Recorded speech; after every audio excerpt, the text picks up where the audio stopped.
मकर संक्रांति क्या है अथवा संक्रांति क्या है। जय श्री राम, जय श्री कृष्ण। आज आप सभी से हम मकर संक्रांति के विषय में बात करेंगे। हमारे कुछ मित्रों ने आपसे चर्चा किया था कि मकर संक्रांति के बारे में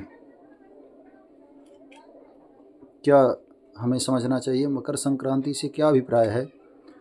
तो हम समझते हैं कि जैसा कि सूर्य एक राशि पे एक महीने रहते हैं, यानी कि 30 दिन रहते हैं। पूरे 12 महीने में भगवान सूर्य पूरे पृथ्वी का एक परिक्रमा कर लेते हैं। पूरे इस प्रकार से एक 12 राशियों में विभक्त यह सौरमंडल अथवा तो आकाश मंडल जो है वह अंतरिक्ष में अनेकानेक ग्रह हैं, सबकी अपनी अपनी दिशा और दशा है। जैसा कि चंद्रमा जिस रास्ते को 2.25 दिन में पार करते हैं, उसी मार्ग को सूर्य भगवान 1 महीने में, और राहु केतु 1.5 वर्ष में, शनि 2.5 साल में, और गुरुदेव जो हैं ये 13 महीने में पार करते हैं, अथवा कहीं कहीं 1 वर्ष में भी बताया गया।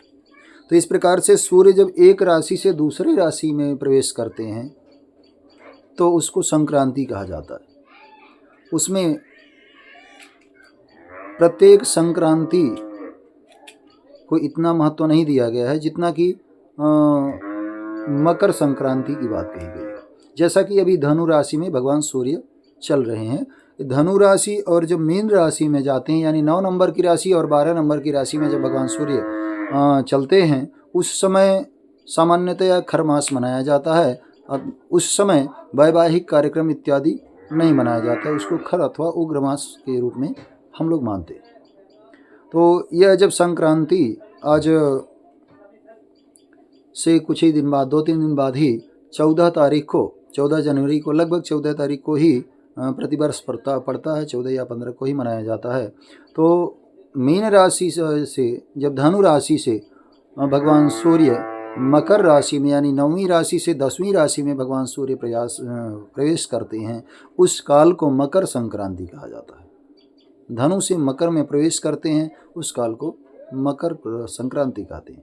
मकर संक्रांति में यह प्रायः माघ मास का शुरुआती समय होता है। जैसा कि 14 तारीख को प्रतिपदा तिथि है, उस समय भगवान सूर्य जो है मकर में प्रवेश करेंगे और मकर राशि में 1 महीने रहेंगे। और जब माघ मास में भगवान सूर्य मकर राशि में रहते हैं, उस समय प्रयागराज का बहुत ही महात्म्य कहा गया है। जैसा कि रामचरितमानस में भी कहा गया है कि माघ मकर गति रवि जब होई, तीर्थ पति ही आव सब कोई। सभी ऋषि मुनि देवता सिद्ध गंधर्व सब आकर के उस प्रयागराज में स्नान करते हैं, दर्शन करते हैं, और संत जन, भक्त जन और तमाम गृहस्थ जन भी जाकर के वहाँ प्रतिवर्ष माघ मास में स्नान करते हैं, और उस स्नान का बहुत बड़ा महात्म्य बताया गया है। और इस वर्ष तो खास करके बहुत ही महत्व रखता है इस वर्ष का माघ मास, क्योंकि इसी माघ मास से ही जो है सूर्य की संक्रांति मकर में भी होगी, साथ में महाकुंभ लगने वाला है। 12 साल में कुंभ लगता है, और ऐसे 12 कुंभ जब पूरे हो जाते हैं तो महाकुंभ लगता है। तो यह महाकुंभ 144 वर्ष बाद आ रहा है, तो इसलिए भी इसकी महिमा बहुत बड़ी है। इसलिए हम सभी को, जो भी हिंदू धर्मावलंबी हैं, सनातन परंपरा को जानते मानते हैं, उनको समझने का प्रयास करते हैं, ऐसे लोगों को माघ मास में स्नान विशेष रूप से प्रयागराज में करना चाहिए, और तिल इत्यादि का दान भी करते हैं। और खिचड़ी का पर्व विशेष रूप से हमारे यहाँ खिचड़ी के रूप में ही मनाया जाता है, अर्थात मिक्स उड़द इत्यादि मिला करके खिचड़ी बनाते हैं और उसी का दान करते हैं, और ब्राह्मणों का भोजन भी कराते हैं, और बड़े हर्षोल्लास से उस तिथि को मनाते हैं, मकर में जब भगवान सूर्य का प्रवेश काल होता है।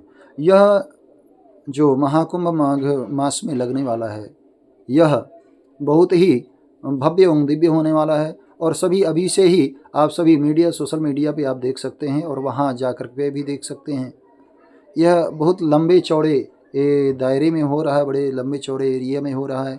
इसमें कुल मिलाकर के भारत के जो 13 अखाड़े हैं, हाँ, संतों के जो 13 अखाड़े हैं, उसमें शैव परंपरा और वैष्णव परंपरा से संबंधित जो हैं, वो सभी अपने अपने परंपरा के अनुसार प्रथम स्थान वही लोग करते हैं और उन्हीं से ही सबकी महिमा है। पूर्व काल में संत जन अन्यत्र रह करके तपस्या करते थे, ध्यान साधना करते थे, योग साधना करते थे और वानप्रस्थ आश्रम में रहते थे। जब यह कुंभ लगता था अथवा तो माघ मास लगता था, वहाँ एक से एक दिव्य संत महात्मा आते थे और भक्तजन भी वहाँ पहुँचते थे इस उद्देश्य से कि हम वहाँ गंगा जल में स्नान करके, तीर्थराज में स्नान करके हम अपने शरीर को पवित्र करेंगे और संतों के चरण स्पर्श करके उनका दर्शन करके हम अपने मन को पवित्र करेंगे और उनके वाणी को सुन करके अपने हृदयगत अंधकार को दूर करेंगे और अपने कानों को शुद्ध करके अंतःकरण की शुद्धि को लक्ष्य करके अंतःकरण को शुद्धि करेंगे और इस प्रकार अपने जीवन को तन मन शुद्ध करके भगवान के निमित्त हम भजन यजन करेंगे, पूजन करेंगे और वह दुर्बोध तत्व जो अत्यंत कठिन है, वह ज्ञान योग से ही प्राप्तव्य जो भगवान का स्वरूप है, निरंकार स्वरूप है, अथवा तो भक्ति संबंध में जो जानकारियां हैं, ये सभी हम उन संतों के मार्गदर्शन में प्राप्त करेंगे। इसलिए संतों का आना इसलिए जरूरी होता था कि वहाँ जो है भक्तों को उनको ज्ञान, भक्तों को वहाँ उनका दर्शन होता था। इसीलिए कहा गया है स्वयं ही तीर्थानि पुनन्ति संता। तीर्थ जो होते हैं वो बार बार स्नान करने पर, बार बार जो है उनका दर्शन स्मरण करने पर हमारे हृदय को शुद्ध करते हैं। लेकिन संत कहते हैं कि संत हमें जो है सामने बैठने से ही, दर्शन मात्र से ही जो पवित्र हो जाता है, क्योंकि उनके आचरण में जो हमें शुद्धता देखने को मिलती है, विशेषता देखने को मिलती है, वह हम देखेंगे और अपने जीवन में उतारेंगे, जो निश्चित रूप से हमारा भी कल्याण होना है। भगवान के भक्त भक्ति करते हैं, उनका कल्याण होना तो निश्चित ही है। साथ में जो भक्तों के सानिध्य में रह करके भगवान की भक्ति करते हैं, उनका सबसे पहले भगवान कल्याण करते हैं, क्योंकि अपना मान टले टल जाए, भक्त का मान न टलते देखा, ऐसा कहा है।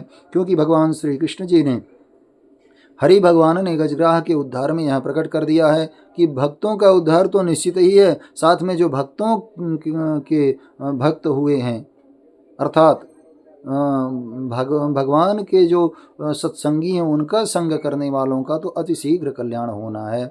इसलिए जो है हर वर्ष माघ मास का विशेष महात्म्य होता है और इस वर्ष का जो माघ मास है वो हम सभी के कल्याण का द्योतक है, हम सभी के जो है विशेष हर्षोल्लास का विषय है। हम सभी अपने अपने घर से निकल करके भगवान के इस दिए हुए परम सौभाग्य को प्राप्त करके हम तीर्थ राज में जाकर के स्नान करें, साथ ही हम अपने संस्कारों को पुनर्जीवित करें। जैसा कि पाश्चात्य शैली के प्रभाव से हमारा सांस्कृतिक पतन हो रहा है और निरंतर हमारे संस्कार में गिरावट आ रही है, हमारे अगले पीढ़ी में गिरावट आ रही है, तो इस प्रकार से हम ऐसा प्रयास करें कि हम जो है अपने शास्त्रों के अनुकूल चलें, क्योंकि शास्त्रों के अनुकूल रहने पर ही शास्त्रों से संबंधित फल हमें प्राप्त होते हैं। हमें वह कर्म जो कर शास्त्र निर्देश करते हैं, वैसे कर्मों के करने पर ही शास्त्र निर्दिष्ट फल भी प्राप्त होते हैं। अतः मकर संक्रांति जो है, इस समय हम यहाँ पे जो है अपने घर पे मनाएं, तीर्थराज में मनाएं और एक दूसरे से मिल बांट करके हम लोग इस त्यौहार को जानें और एक दूसरे के बारे में बताएं। इसी उद्देश्य से यह जो है हम आप सभी के मध्य अपनी टूटी फूटी वाणी में यह बताने का प्रयास किए हैं। यद्यपि सब जानते ही हैं, तथापि एक दूसरे के उत्साह को बढ़ाने के लिए, अपने संस्कृति को जागृत करने के लिए, अपने संस्कृति के प्रति आकर्षण व्यक्त करने के लिए, प्रकट करने के लिए भी हमने इस तत्व को दो शब्दों में बोलने का प्रयास किया है। आप सभी इस तरह जुड़े रहिए और शास्त्र संबंधी अनेक विषय आपके साथ हम निरंतर रख रहे हैं और आगे भी रखते रहेंगे। और हमारा ऐसा प्रयास है कि हमारी अगली पीढ़ी जो है वह अपने संस्कृति के प्रति समर्पित हो और संस्कृति को जान करके अपने जीवन को धन्य करे। मनुष्य जीवन परम दुर्लभ है, इसलिए अपने संस्कृति को जाने, संस्कृति में रहें, क्योंकि श्रेयान् स्वधर्मो विगुणः परधर्मात् सुनिष्ठितात्। अपने धर्म में ही हमारी श्रेष्ठता है। इन्हीं भावनाओं के साथ, इन्हीं बातों के साथ हम अपने हृदय में इन बातों को धारणा करते हुए हम यहीं विराम लेते हैं। सच्चिदानंद भगवान की जय।